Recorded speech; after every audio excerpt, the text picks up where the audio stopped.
سلام بچه ها، من و پرهام داشتیم کلیپ میدیدیم که یهویی چشمون خورد به این کلیپ. یه گربه، ببین چه کار میکنه.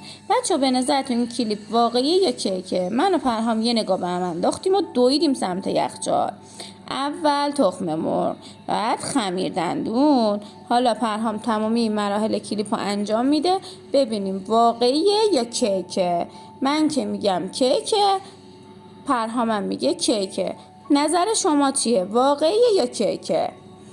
اینجا پرهام خمیر دندون زد به تخم مرغ و حالا کل مناطقشو خمیر دندون میماله. 24 ساعت باید بمونه. حالا بعد 24 ساعت ببینیم چی میشه. 1 2 3 کیک بود بچه ها. عجب. حالا ببینیم داخلش چی شده. دادن دروغ بود، دروغ.